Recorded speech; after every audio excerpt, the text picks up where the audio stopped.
Bonjour à tous, bienvenue sur la chaîne Des Cœurs de Jeu dans ce nouveau format Parlons Jeu.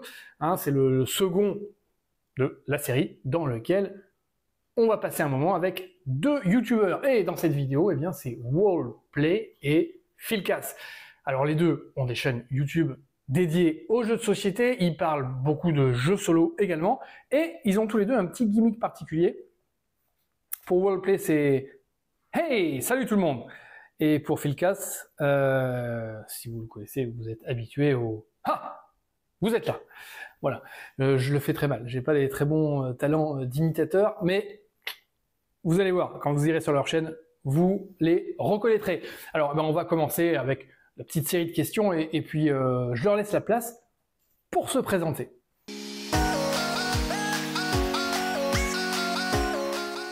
Donc je suis Philcas, c'est un pseudo. Ma chaîne parle de jeux de société, et plus particulièrement elle parle de l'univers du jeu de société. C'est-à-dire que j'ai pas pour vocation de faire des parties de jeux de société, même si j'en fais. J'ai pas non plus pour vocation d'expliquer des règles, même si j'en fais aussi. Mais moi, ce qui m'intéresse dans l'univers du jeu de société, c'était d'être un petit peu en dehors du traditionnel youtubeur jeu de société, c'est-à-dire essayer de parler des problématiques qu'il y avait autour du jeu de société. Donc j'ai parlé de plein de sujets, on peut consulter ma chaîne, voir l'historique, il y a plein de choses que j'aborde, plein de sujets que j'aborde. J'essaye de faire une vidéo par semaine. Bon là je suis dans une nouvelle activité professionnelle qui me prend pas mal de temps, donc j'ai un peu freiné. Sinon la chaîne existe depuis presque 10 ans, mais il y a eu des coupures, il y a eu des moments où je produisais pas mal de vidéos et d'autres moments où j'en produisais un petit peu moins, voilà. Et toujours sur l'univers du jeu de société. Je fais aussi un petit peu de jeux vidéo, mais les jeux vidéo c'est en rapport avec les jeux de société. Donc ça peut être comme par exemple je sais pas, un jeu de deck building, ou si je devais parler de Terraforming Mars par exemple, je ferais la version vidéo et la version jeu de société. Si je parle de Gloomhaven, pareil, je ferai un parallèle avec la version PC et la version jeu de société. Voilà. Eh ben moi, salut, c'est Pierre, donc de la chaîne Wallplay. Chaîne qui existe maintenant depuis 2020, principalement, qui traite du jeu de société. 99% des vidéos, c'est ça. Si tu fouilles au fin fond de la chaîne, tu vas trouver quelques vidéos sur du jeu vidéo. Subnautica, Star Realms en version numérique. Fallout 76, etc. Mais depuis 2020, c'est que du jeu de société solo. Voilà, du jeu de société, des gros, des petits, des moyens. Et 100% de jeux que j'apprécie. Je ne vais pas m'embêter à faire des vidéos sur des jeux que je n'aime pas, tout simplement. Donc c'est vraiment que du gameplay. Il n'y a pas d'avis, pas de critique, pas de review, pas de tout ce que vous voulez autour de ça. Alors j'ai quelques lives de ci, de là, bien évidemment. Il y a la petite vidéo mensuelle qui dit les jeux qui sont partis de bibliothèque, les jeux qui sont arrivés, un petit peu de chiffres concernant la monétisation YouTube. Mais voilà.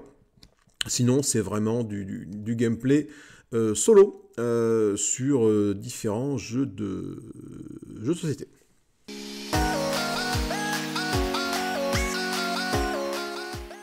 Alors, moi, je me suis un peu essayé à la peinture sur figurine, d'une part parce que j'avais des jeux avec des figurines grises et que ça m'embêtait un petit peu, et surtout parce que je connaissais bien Guillaume, avec qui je jouais régulièrement. Guillaume qui a la chaîne YouTube et le blog Apprendre la peinture sur figurine, je vais vous mettre le lien, et il donne des cours particuliers. Et c'était au moment justement où il faisait sa reconversion professionnelle pour en faire son métier à plein temps. Et du coup, avec Charlotte de Funforge, qui joue avec nous, on est allé prendre un cours chez lui, et ça m'a permis d'acheter un peu mes premiers pots, mes premiers pinceaux, et puis de me lancer, voilà, et j'ai fait Flashpoint, le jeu de pompier. Donc là, il y a 4-5 figurines. J'ai fait un deuxième jeu que j'ai peint, mais ça en est resté là. Voilà, ça prend beaucoup de temps, il faut être vraiment très minutieux. J'arrive à peindre une figurine à peu près correctement, mais c'est pas du grand art non plus. Voilà. En revanche, j'ai voulu me lancer dans l'impression 3D. J'avais acheté une Creality Ender 3, mais je me suis galéré sur l'étalonnage, etc. Ça prenait des heures, parfois à la fin, la figurine s'écroulait. Au final, je l'ai revendu, mais entre-temps, j'ai quand même fait toutes les petites ambulances en 3D de Dice Hospital pour mettre ces petits dés. J'ai fait tout le boitage des petits Tiny Epic Galaxy, Tiny Epic Quest, Tiny Epic Zombies. Et puis j'ai fait surtout tout le boitage de Underwater Cities. Donc là, il y a beaucoup de boîtes, ça prenait beaucoup de temps à imprimer. Et j'ai fait, à grande fierté, j'ai fait le dôme de Terraforming Mars. C'est-à-dire que vous avez votre map, mais en fait, en 3D, j'ai imprimé un dôme qui se pose dessus avec tous les hexagones sur lesquels vous allez poser vos tuiles villes.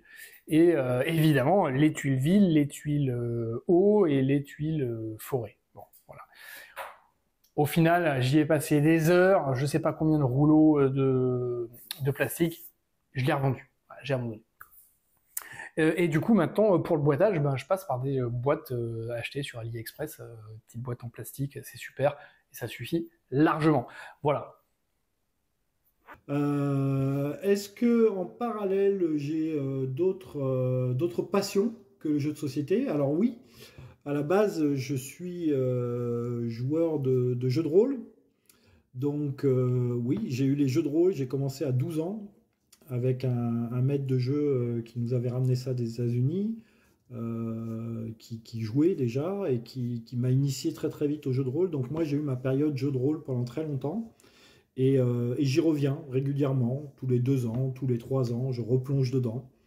Donc j'ai masterisé beaucoup de parties, de Donjons Dragons d'abord, puis de Vampire, la Mascarade, et de l'Appel de Cthulhu aussi. Et ouais, c'est un univers que j'aime bien. Et puis j'ai eu la chance aussi, à travers le jeu de rôle, de faire partie de l'équipe de création, du moins avec son auteur, de Rêve de Dragon.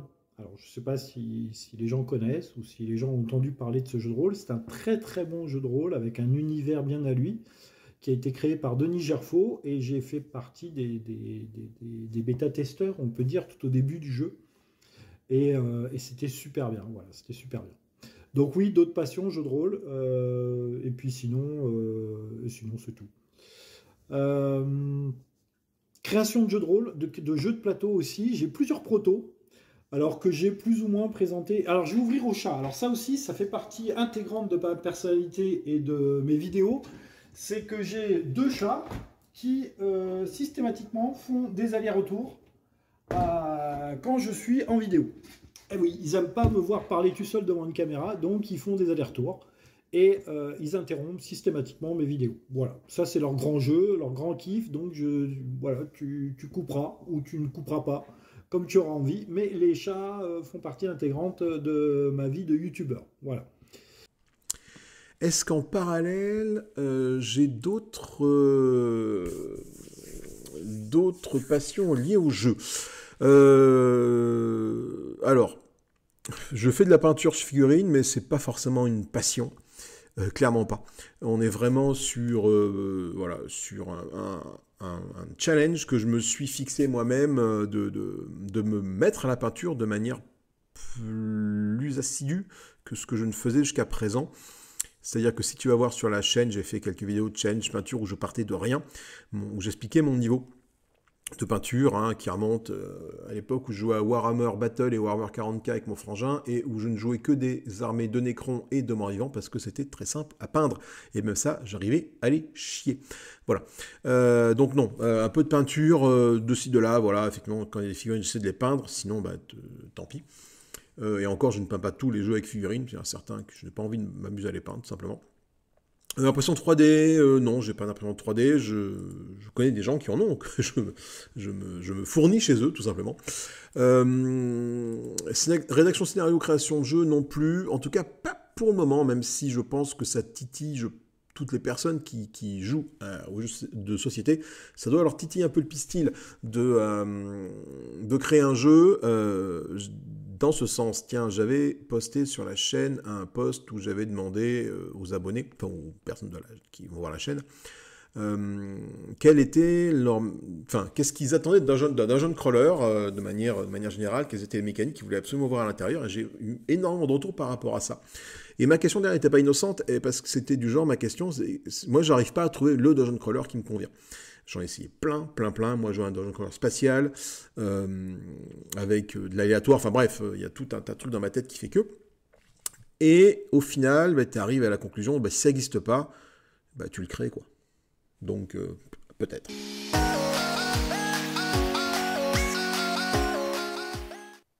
Alors Kickstarter, pas trop. J'aime bien y aller, j'aime bien regarder tout ce qu'il y a, scroller, regarder les différents pledges qu'il peut y avoir, tous les bonus, etc. Mais j'ai pas trop backé. J'ai été backer de Tiny Epic Dungeons et de Tiny Epic Zombies, qui sont deux des vidéos qui marchent le mieux sur la chaîne, parce que, étant un backer, j'ai reçu les jeux avant tout le monde. Et donc, ça m'a permis de sortir les vidéos en français et d'être un des premiers sur Tiny Epic Dungeons, en tout cas, un des premiers à avoir publié des vidéos dessus. Donc ça, c'est plutôt cool. Mais là, vous voyez, c'est des petits jeux à 20 balles. C'est pas, voilà, le truc, c'est que souvent Kickstarter, enfin, les boîtes passent par Kickstarter pour éditer des jeux un peu plus massifs ou un peu plus chers, et pour s'assurer une prévente avant de le lancer. Et là, je me suis jamais lancé dans l'achat de gros jeux. Voilà. J'ai fait You Have Been Eaten, que j'ai pas encore présenté ici. You Have Been Eaten, un petit jeu qui se joue à partir de 0 joueurs. C'est ça qui avait fait le tilt, où en fait on peut jouer soit les héros, soit le verre dans lequel vous allez piocher les cristaux, et en fait, donc jouer l'un ou l'autre. Et quand votre adversaire, du coup, est un automate, et on dit à partir de 0 joueurs, parce qu'on peut faire jouer les deux automates l'un contre l'autre. Voilà. Mais on en reparlera sur la chaîne. Et sinon, non, pas grand-chose. Ce qui m'embête à Kickstarter, c'est d'une part toutes les arnaques qu'il y a eu, ce que j'appelle arnaques. C'est pas vraiment des arnaques, mais des projets qui voient pas le jour, des retards énormissimes. Alors, je parle pas de 6 mois, hein, mais il y a des retards d'1 an, 1 an et demi, 2 ans. Ça m'intéresse pas. Alors, c'est peut-être pas une arnaque, mais en tout cas moi ça m'intéresse pas. Voilà, c'est sûr. Et puis après c'est quand même la surenchère. Je vous dis que la peinture sur figurine c'était pas trop mon truc. J'ai un peu arrêté sans avoir vraiment commencé. Et c'est la surenchère du plastique, quoi. C'est-à-dire on va vous faire payer un jeu 100 balles, donc on va mettre 200 figurines, un truc. Bon, je manque de place chez moi. J'ai pas envie de payer ce prix-là pour autant de choses. C'est pas vraiment utile. Voilà. Il y a une petite mode en ce moment aussi sur Kickstarter, c'est les roll and write ou les draw and write en print and play. Hein, voilà, donc là c'est souvent c'est 3 $, 3 €. Vous achetez votre jeu, on vous envoie le PDF et vous pouvez jouer. Ça, je l'ai fait 1 ou 2 fois. Bon, c'est pas mal. Voilà, mais c'est tout. Voilà, Kickstarter, bon passe-temps pour scroller, mais non, j'y vais pas trop. Alors, je n'ai, je crois, de mémoire, jamais fait de Kickstarter, j'ai jamais participé. Je ne suis pas contre le principe, mais je ne suis pas pour non plus. Si c'est un principe qui part de l'idée que je suis créateur de jeux de société, que mon jeu a été présenté à des éditeurs, qu'il n'a pas eu la chance d'être édité, mais que moi j'y crois à tout prix, que je me dis... puisque personne ne veut éditer mon jeu, je vais l'éditer moi-même. Je ne vais pas voir de banque, je ne fais pas la démarche de rechercher des gens pour éditer mon jeu, et donc du coup, je fais un Kickstarter. Donc je fais tout moi-même. Ou je paye un graphiste pour faire les illustrations, je me renseigne sur la fabrication de mon jeu, etc. Je fais un budget, j'établis un budget, et puis voilà, je demande 15 000 $ par exemple, ou 15 000 € ou 20 000 € pour réaliser mon jeu. Et j'estime pouvoir en faire, 1000 boîtes par exemple pour commencer. Ou alors je demande 100 000 € et j'en fais 15 000 boîtes par exemple.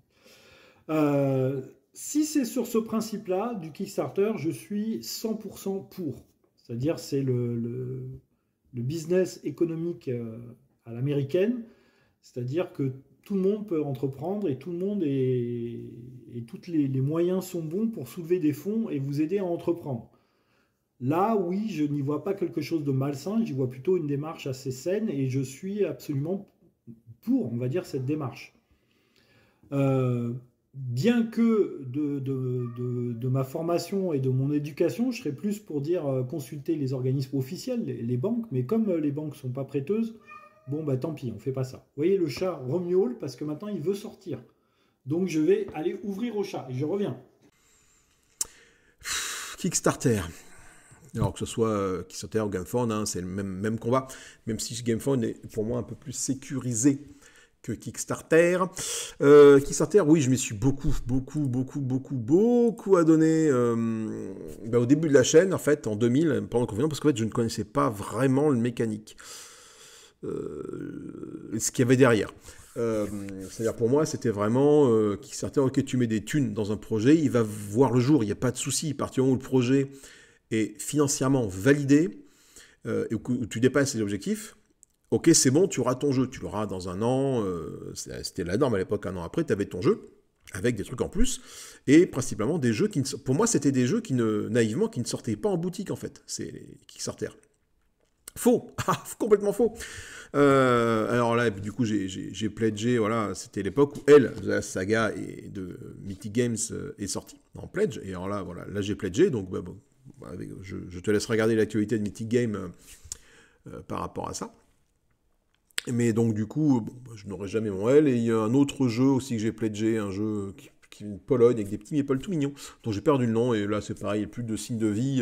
Josh, ils ont même annoncé qu'ils mettaient la clé sous la porte, et du coup je ne reverrai jamais mon pognon, donc j'ai dû perdre 300-400 balles, tout cumulé en fait, je pense, sur ces deux Kickstarter. Mais j'ai fait beaucoup de Kickstarter, oui, tout à fait. Entre 2000 et 2022, énormément de Kickstarter, et j'ai arrêté parce que, au bout d'un moment, voilà, tu te rends compte que finalement, les jeux finissent par sortir en boutique. Alors certes, ils n'ont pas tous les stretch goals et tout, mais je ne suis plus dans l'optique d'avoir toutes les extensions d'un jeu. Je l'étais fut un temps, je ne le suis plus. Donc finalement, quand tu vois que les Kickstarter d'aujourd'hui, ils arrivent alors que le jeu est déjà sorti en boutique depuis 1 ou 2 mois et que certains backers ne l'ont toujours pas reçu, bon, finalement autant l'acheter en boutique. Hein. Alors c'est peut-être un peu moins cher au moment de Kickstarter, maintenant c'est plus forcément vrai. Mais voilà, donc Kickstarter, non, j'y vais plus. Alors, je dis que j'y vais plus. La dernière fois que j'y suis allé, c'était pour Nemesis Retaliation sur GameFound. Voilà, c'est le dernier que j'ai pledgé. Et ce qui est bien sur GameFound par Kickstarter, c'est ce qui est piégeux aussi, c'est qu'il te propose de mensualiser ton paiement. Voilà, et plutôt que de lâcher 300 balles, tu lâches 30 € pendant 10 mois. Voilà, et ça passe crème, quoi. Donc attention, ça aussi c'est quand même dangereux, mais c'est vraiment le dernier que j'ai fait, je ne pense pas en faire d'autres. Je me suis mis volontairement un holà là-dessus depuis quelques temps.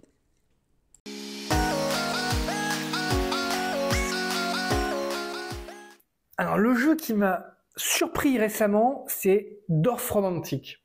J'en ai pas encore parlé sur la chaîne, mais bon, il y a plein de chaînes qui en parlent parce qu'il a fait le gros buzz, il a gagné un prix ludique important.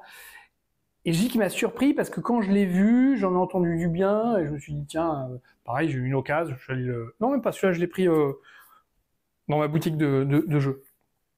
Je me suis dit bon, bah c'est un Carcassonne.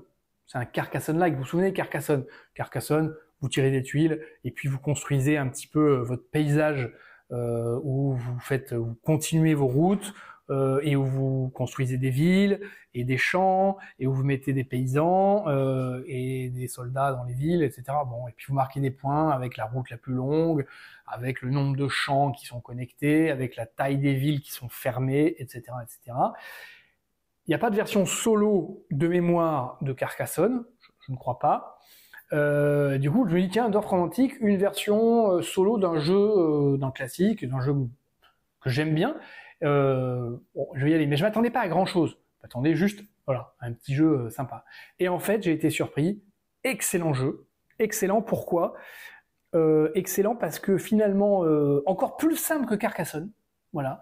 Vous avez la rivière qu'il faut continuer et jamais à interrompre, le chemin de fer pareil, et puis après vous avez des champs, vous avez des forêts, vous avez des champs de maïs, vous avez des villes, et vous allez marquer des points selon différents critères. Mais le côté qui est vraiment top, c'est que c'est une campagne de jeu.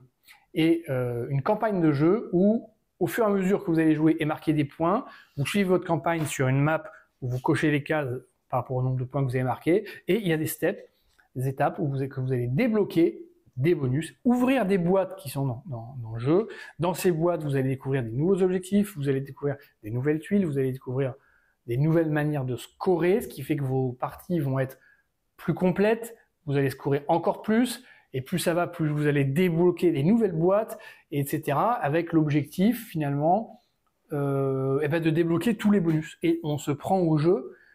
J'ai été vraiment surpris. J'ai enchaîné les parties. Et j'ai pas fini du tout ma campagne. Et je trouve très sympa. Voilà. Donc, la surprise, bon, vous attendez peut-être à un petit jeu déniché derrière les fagots pour... non. Le jeu dont tout le monde a déjà parlé, Dorf Romantique. Voilà. Si vous vous posez la question, je valide. Alors, quel est le jeu qui m'a réellement surpris? Je pense, je vais pas être très... Pour une fois, là, je vais pas être super original. Alors, il y avait Acropolis, sur lequel j'avais complètement accroché et j'avais vu que ça serait un as d'or. En fait, Acropolis, par exemple, ça s'est passé au Festival du jeu de Toulouse, où Jules Musso faisait tester son proto. Le jeu allait être édité, donc on était plus à l'étape du proto, hein, on était plus que le jeu allait être édité de toute façon. Il me l'a fait tester et en sortant de la première partie, je l'ai testé avec une amie à moi, et en sortant de la première partie, je lui ai dit ça aura l'as d'or. Ça, c'est typiquement le genre de jeu qui aura l'as d'or. C'est facile d'accès, la mécanique est excellente, le jeu n'est pas trop expert, n'est pas trop famille non plus, il est pile poil dans la cible, ça sera un as d'or. Voilà, il a peut-être cru que c'était une vanne, mais sur le coup, je me suis pas trop trompé. Voilà, j'ai plutôt une nez creux. Bon, enfin, j'ai pas été le seul à dire que ça serait un as d'or, hein. On a été nombreux à déceler tout de suite le potentiel du jeu, je pense. Alors, est-ce qu'il m'a surpris réellement? Pas forcément. Parce que ta question, c'est est-ce que le dernier jeu qui t'a vraiment surpris? Et là, à la limite, je dirais Challenger. Ça peut paraître bidon, mais moi, ce que j'aime bien dans les jeux, c'est l'innovation. Reprendre le principe de la bataille, il n'y avait pas plus con. Mais par contre, en faire un jeu de société, ça, c'était intelligent. Voyez-vous, le principe de la bataille, pourquoi pas? C'est comme, il y a plein de gens qui pourraient reprendre le principe du Monopoly, hein. On l'a vu au tout début, par exemple, avec un jeu comme Talisman. Talisman, le gars a repris le principe du Monopoly, on jette un dé, on se déplace, voilà. Bon, sauf que là, on n'achète pas des maisons et on ne revend pas des maisons, mais on vit une aventure. Donc Talisman, déjà, avait été très malin pour reprendre le principe du parcours. Et depuis, ça a été complètement exterminé des jeux de société. Plus personne ne reprend ce principe. Mais Talisman, à son époque, avait été malin. Et je dois dire que Challenger m'a bien surpris. Il m'a tellement surpris que j'en ai organisé des tournois, etc. J'en ai fait beaucoup de démonstrations. J'ai beaucoup initié de gens. Et ce que j'adorais avec Challenger, c'est la réaction des gens qui parfois freinaient des deux pieds en se disant « Oh là là, il nous parle de bataille. Est-ce qu'on va vraiment s'amuser? Et à la fin, se disaient « Ah ouais, quand même, hein, on s'est bien marré quand même. Hein, voilà. » Alors, bien évidemment, à chaque fois, je le faisais avec 8 personnes. C'était des vrais tournois, etc. Et puis, il faut Talisman, Challenger, il faut l'animer. Il faut y mettre de l'envie, quoi. Voilà. Moi, il y avait le canard. Voilà, 4 de force, le canard qui extermine ton chien, 3 de force. Enfin, voilà, il faut l'animer. Il faut y mettre un petit peu de passion. Voilà. Parce que bien souvent, la vie d'un jeu de société ou son succès se résume beaucoup aux gens qui sont présents à ta table, hein. Il y a quand même... il faut noter ça quand même, que la table qui constitue ta partie de jeu de société est assez importante. Voilà, est assez importante. Le dernier jeu c'est une bonne question, ça, qui surpris. Alors surpris, ça peut être surpris dans plein de sens possibles. Hein. Surpris parce que je m'attendais à un truc énorme et c'est une bouse immonde. Ou surpris parce que justement, je m'attendais à une bouse immonde et c'est génial. Alors ça, non, parce que du coup, si c'est un jeu qui, pour moi, ne me plaît pas, je vais pas aller l'acheter. Donc, sans surprise, je ne l'ai pas. Surpris par les mécaniques, je pense qu'on a plus ou moins tous fait le tour de toutes les mécaniques existantes. Le dernier jeu qui m'a surpris, c'est dur à dire en fait. C'est dur à dire. J'ai pas eu de claque sur les fesses comme j'ai pu l'avoir avec les mâchoires du lion. Ouais, les griffes du lion, mâchoires du lion. Gloomhaven Light, là, l'année dernière, qui était pour moi le jeu de l'année 2023, celui-là. Enfin, 2022, maintenant, 2022-2023. Enfin, il y a du coup, comme il y a 2 ans déjà. Voilà, celui-là m'avait vraiment mis une petite claquounette. Là, cette année 2023, j'ai pas eu de gros effets waouh. Le dernier que j'ai reçu d'un Kickstarter que j'ai commandé, mais du coup il y a 2 ans, c'est le Black Rose War Renaissance, qui est excellent. Je trouve ça vraiment, vraiment très très bien, à la fois Méritrash et Pose ouvrier. Mais du coup, je ne suis pas surpris parce que Black Rose War, c'est un jeu que j'attendais en fait, donc pas forcément surpris. Non, le jeu qui m'a surpris, que j'ai reçu récemment, c'est peut-être et encore, ça n'a pas tant Spike Rider 3000 là, de ceux qui ont fait, c'est Arcadia Studio qui ont fait ça. Un jeu avec une application. Et ça, effectivement, j'avais pas accroché à leur premier Irune parce que je trouvais que l'application était complètement enfin, pas corrélée avec le jeu, l'univers du jeu.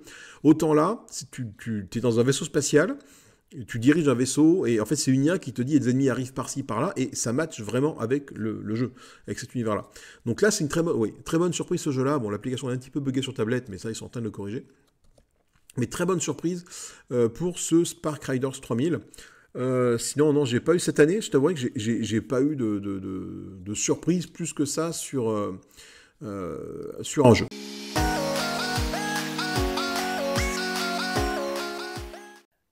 Alors, dans ma précédente vidéo, je pense que j'avais posé cette question-là aussi à mes invités, et du coup, j'avais répondu, moi, les jeux de déduction, parce que j'adore ça. Mais si je devais dire autre chose, j'aime aussi beaucoup les jeux de dice management, gestion de dés. J'en parle parce qu'au début, j'étais allergique aux dés. Dés égale hasard, hasard égale aléa incontrôlable. Et du coup, en solo, le chaos n'est pas drôle. À plusieurs, faire un jeu chaotique, ça peut être marrant, parce que justement, il y a des rebondissements dans tous les sens, ça peut être fun. En solo, avoir un truc qu'on maîtrise absolument pas, j'y vois pas trop d'intérêt là-dedans. Et en fait, j'ai découvert les jeux de dice management où faire un 1 n'est pas synonyme d'échec. Il y a quand même de la stratégie, de la tactique pour gérer au mieux sa main de dés, les placer au mieux, et essayer de faire quelque chose de bien. Alors comme ça, ce qui me vient à l'esprit, parce que j'en ai parlé juste avant, il y a Dice Hospital, qui est très bien. Je le trouve assez immersif. Voilà, on gère son hôpital, on gère ses patients, la face correspond à leur état de santé, et donc au-delà de 6, dès que vous faites plus, vous voulez soigner, ils sortent de l'hôpital, et puis en dessous de 1, ils meurent, direction la morgue, et il va falloir gérer, grâce à votre équipe soignant, il va falloir gérer tous vos lits d'hôpitaux qui à chaque tour se remplissent de plus en plus. C'est pas mal du tout, et j'ai bien aimé. Il n'y a pas de chaos pour moi là-dedans, puisque vous choisissez un peu votre main de dés, et il y a moyen de vous en sortir sans problème. Un autre jeu que j'aime bien aussi, D-Day Dice, sur le débarquement, où là vous avez X maps de cartes et puis du débarquement, et puis vous jouez vos dés pour déplacer vos unités, pour essayer de faire des combos, pour détruire une mitrailleuse, etc. Franchement, très immersif, très très sympa. Ça fait longtemps que j'y ai pas joué, je l'ai présenté sur la chaîne, et je pense qu'il va falloir que j'y retourne. Voilà. Donc, Dice Management pour moi. Alors, ma mécanique préférée en jeu de société, c'est indéniablement le deck building, avec Iron's End par exemple, avec Alien Encounter, avec les jeux de type Legendary. Et quand on peut lier le deck building et les dés, alors là je suis au comble de ma satisfaction. C'est-à-dire que moi j'aime les dés, j'aime les jeux avec les dés. Je ne suis pas un peureux du hasard, bien au contraire. En plus j'estime que j'ai plutôt de la chance aux dés. Mais si tu n'aimes pas les dés ne t'aimeront pas. Il faut appeler la chance un petit peu là. Donc moi j'aime les dés, j'aime le hasard, j'aime le chaos dans un jeu de société. J'aime pas trop tout ce qui est calculatoire, etc. Des fois j'ai un petit peu peur. Par exemple, je suis un joueur solo, je suis un joueur de société aussi, à plusieurs, mais je suis aussi un joueur solo. Et des jeux comme le Mur d'Adrien me font peur, par exemple. Je me dis, c'est peut-être trop calculatoire. Il y a peut-être trop d'ambition dans le calcul, dans le raisonnement, etc. Moi, je suis un joueur instinctif, c'est-à-dire que j'aime pas trop le brainstorming pour calculer mon coup. Bon, je peux le pratiquer, hein, je suis pas forcément mauvais sur le calculatoire, mais je suis plutôt un joueur d'instinct, un joueur fun aussi. Si un coup est joli à faire, je vais préférer un coup joli qu'un coup très calculé. Voilà. Donc je suis deck building et dés. Et d'ailleurs, je conseille à tout le monde, et je conseille à l'éditeur Renegade, par exemple, de traduire très très vite G.I. Joe Deck Building, qui mêle deck building et dés. Alors là, moi, je suis au comble de ma satisfaction. C'est du deck building avec du dé. Donc, G.I. Joe Deck Building. Alors, je pense que les éditeurs français vont freiner des deux fers pour traduire et éditer G.I. Joe, parce que licence G.I. Joe, c'est peut-être pas très vendeur. Voilà. Quelle est ma mécanique préférée? Il y en a plein, et j'aime bien quand ça s'imbrique les uns dans les autres. Je suis très fan de deck building, je suis très fan de Dungeon Crawler. Alors, Dungeon Crawler, c'est pas une mécanique, je suis d'accord, c'est un style de jeu. Mais le Dungeon Crawler, le deck building, pardon, excuse-moi, c'est vraiment, je pense, ma mécanique favorite, hein, même plus que la pose d'ouvrier. Ouais, je pense que c'est le deck building, hein. Je suis un grand fan d'Aeon's End, grand fan de Star Realms, Zero Realms, voilà, enfin de tous ces jeux. Mage Knight aussi avec sa partie deck building, voilà, donc il y a des jeux qui s'estampillent deck building mais qui ne le sont pas vraiment, j'aime aussi beaucoup les mécaniques du coup qui s'imbriquent. Deck building pose ouvrier, Dune, Narak, voilà, Clank. J'aime beaucoup Clank aussi, deck building et Dungeon Crawler finalement, parce que tu parcours ton plateau. Mais il y a toujours le deck building qui traîne pas loin de ça, hein. Je parlais de Black Rose War tout à l'heure, deck building également de Black Rose War, hein, et puis déplacement de personnages sur un plateau. Donc voilà.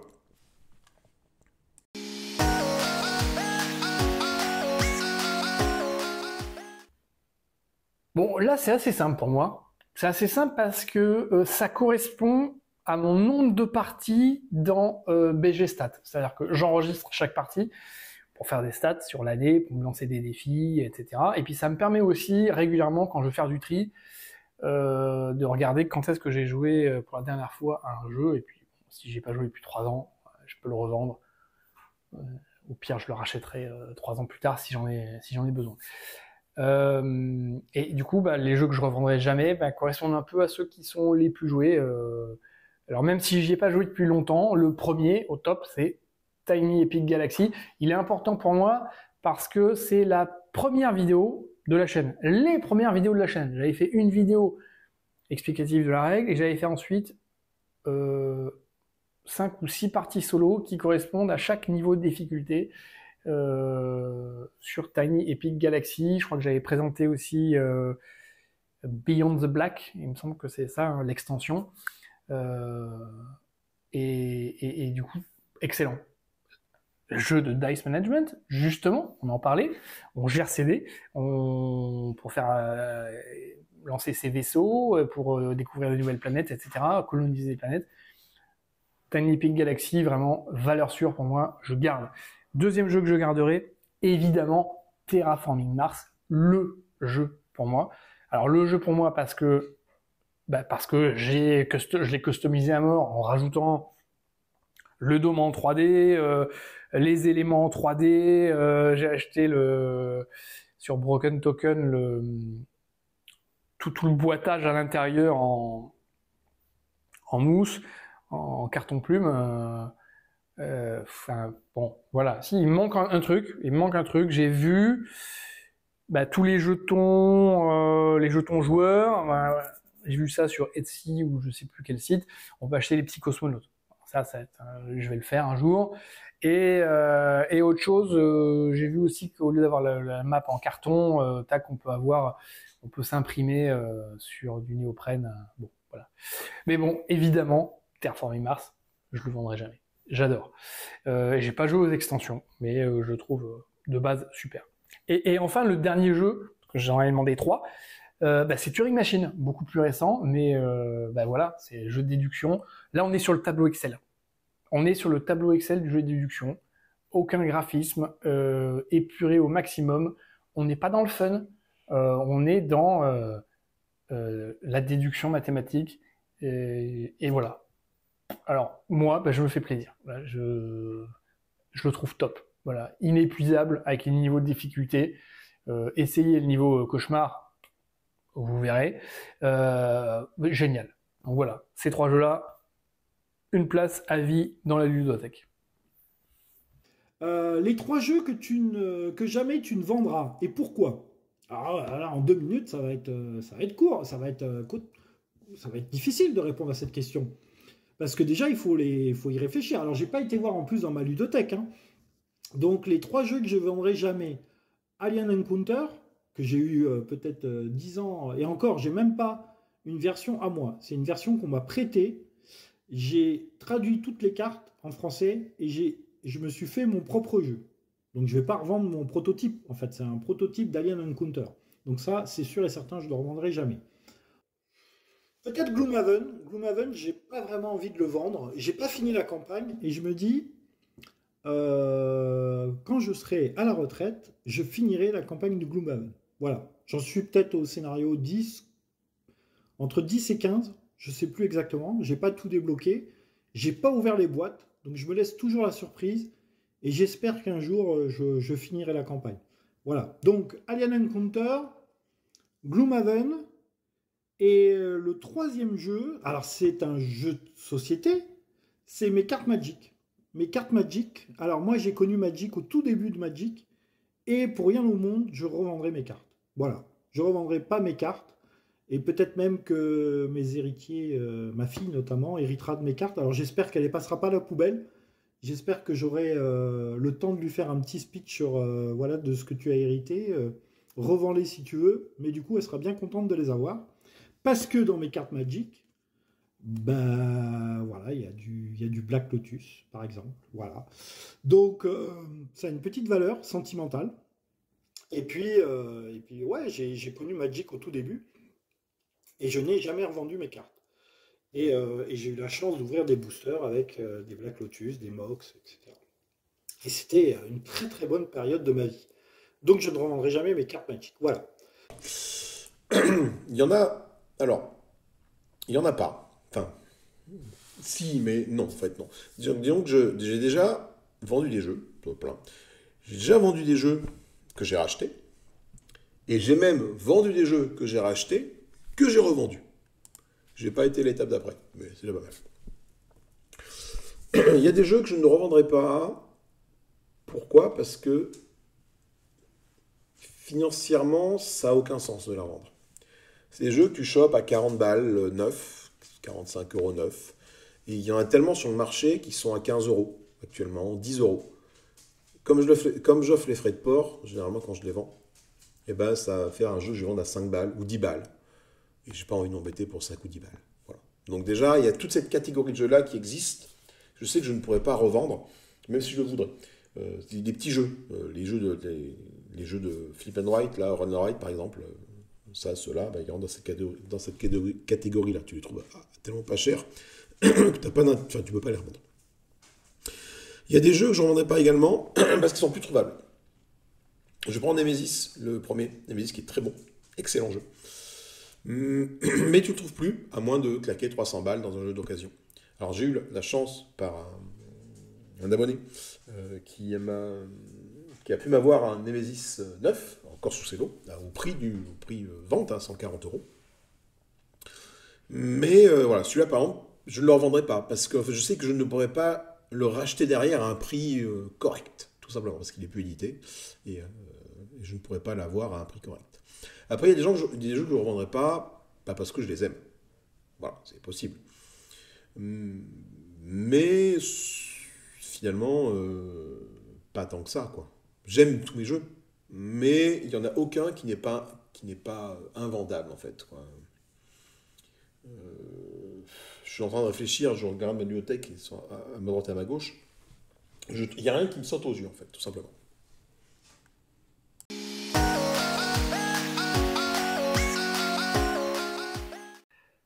Alors, qui a fait flop? En fait, il y en a plein. C'est que comme je prends beaucoup de jeux, 90% d'occasion, sur Ocaseo ou soldés dans les magasins, je fais parfois des bonnes affaires, mais je suis aussi souvent déçu. Donc parfois, je vous dis, ah, mais j'ai reçu tel jeu, tel jeu, tel jeu, je vais vous en parler, je vous en parle jamais. Parce qu'en fait, ça me gave de faire une vidéo sur un jeu que j'ai pas aimé.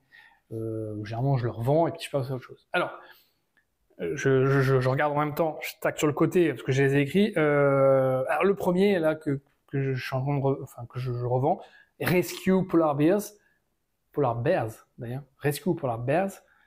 Le jeu qui avait l'air super sexy pour moi parce que des petites figurines d'ours polaires en céramique, bébé, femelle, mâle. Voilà, qui sont sur la banquise, un peu un système à la pandémie, c'est pas ça, mais où au fur et à mesure du jeu, la banquise fond, et puis ben, s'ils n'arrivent pas à se répartir, ils meurent, mais vous pouvez pas faire ça, donc vous envoyez des hélicoptères pour les rescue.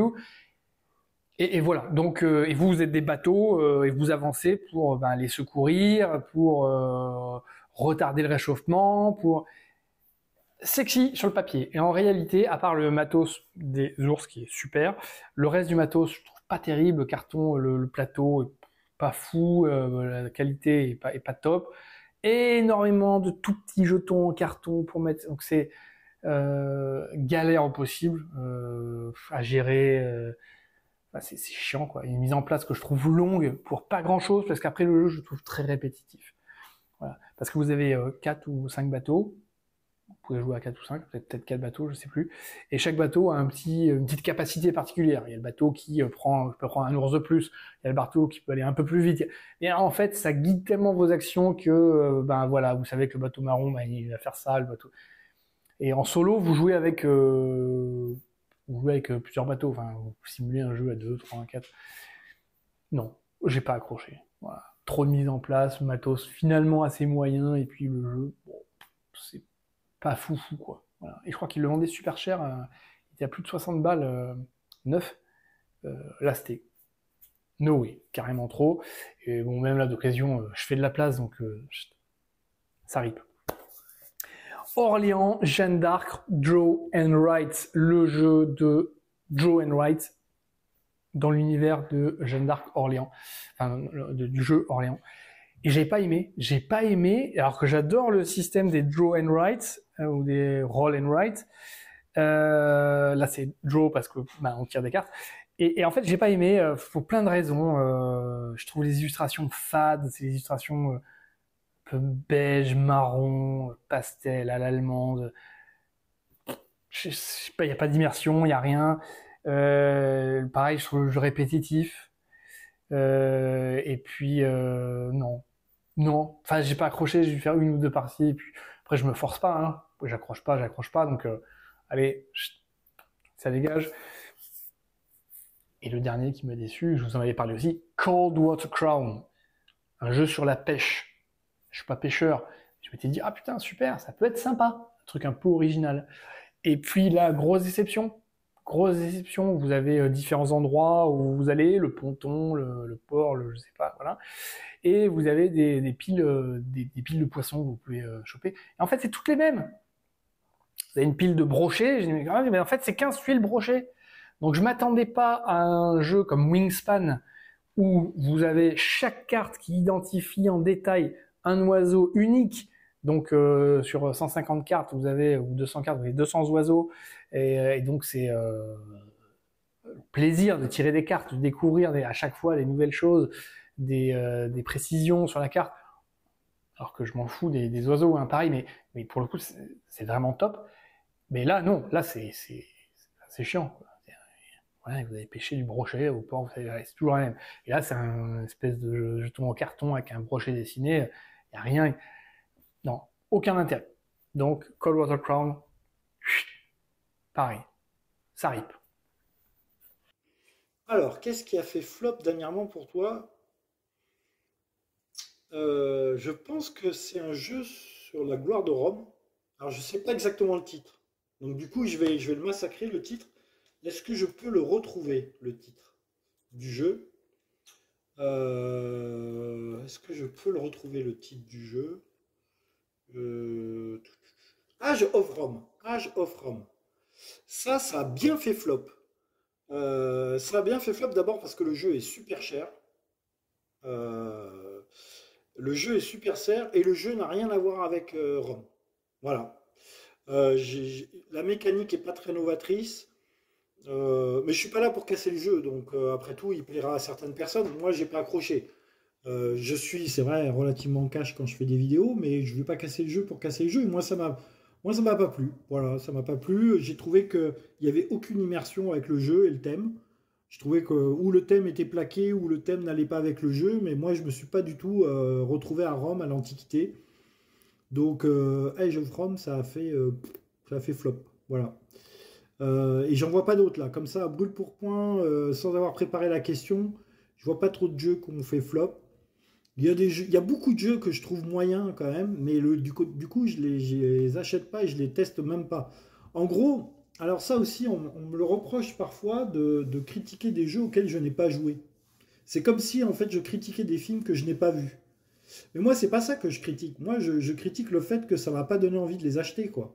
Donc si déjà j'ai pas envie de les acheter, bah je vais pas me forcer à y jouer pour les critiquer. Non, je vais expliquer pourquoi j'ai pas envie de les acheter, pourquoi par leur pitch, ça m'a pas passionné, etc. Donc voilà. Bonne question. Quel est le jeu qui a fait un flop dernièrement pour moi? Quel est le jeu qui a fait un flop? Euh, Qu'est-ce que j'ai fait un flop? Alors, pour moi, non, mais dans le groupe de joueurs, peut-être plus. Euh, je parlais de Mercurial tout à l'heure, c'était un peu le cas, Mercurial. J'ai trouvé, au final, en solo, c'est plaisant, mais à plusieurs, c'est très lourd. euh, pour pas grand-chose, en fait. Voilà. Je trouvais ça très lourd pour pas grand-chose au final. Les cartes sont jolies, tout est très beau, mais voilà. Alors de dire que c'est un flop, pas forcément, parce que c'est un KS qui a marché, qui s'est bien vendu. Moi, je l'ai fait tester ici, bon voilà, ça a pas matché, quoi. Comme pas mal de jeux, en fait, finalement, que moi j'aime personnellement, mais qui n'ont pas matché à plusieurs. Donc, j'en ai pas forcément des jeux qui ont fait un flop récemment. En tout cas, que je me suis procuré en me disant, oh là, celui-là, je m'en sépare parce qu'il est pas fou. C'est assez rare que ça m'arrive en fait. Ça, les jeux, je les revends au bout d'un moment en fait. Ils font, voilà, c'est pas qu'ils font un flop, c'est que vraiment je m'en lasse ou j'ai fait le tour du jeu et j'ai besoin de faire de la place, et je le revends. Un jeu qui a fait flop récemment, mais je crois que j'en ai pas tant que ça. Je regarde ma bibliothèque encore une fois, mais là, non, j'ai pas de jeu qui, j'ai pas de jeu. Je regarde, mais j'ai pas de, non, j'ai pas de jeu qui m'ont floppé. En tout cas, récemment, le dernier flop que j'ai pu avoir, et encore, c'est vrai, parce que tous les jeux auxquels j'ai joué, finalement, j'ai apprécié mon expérience. Si je les ai revendus, c'est parce qu'à plusieurs, ils n'étaient pas fous. Enfin, en tout cas, c'est pas qu'ils n'étaient pas fous, c'est qu'ils n'ont pas trouvé le public avec le groupe de joueurs que j'ai. Voilà. Euh, Voilà, j'ai laissé Philcas et Wallplay conclure cette vidéo. J'espère que ce format, vous appréciez ce format, que ça vous permet de découvrir éventuellement des youtubeurs, ou en tout cas, si vous connaissiez déjà leur chaîne, de les voir s'exprimer sur un sujet divers et variés qui sortent d'un jeu précis. Voilà. Quant à moi, je vous remercie d'avoir regardé cette vidéo. Je vous encourage fortement à vous abonner à la chaîne, à liker la vidéo, la commenter. Plus je vous retrouve bientôt pour vous présenter de nouveaux jeux. Ciao!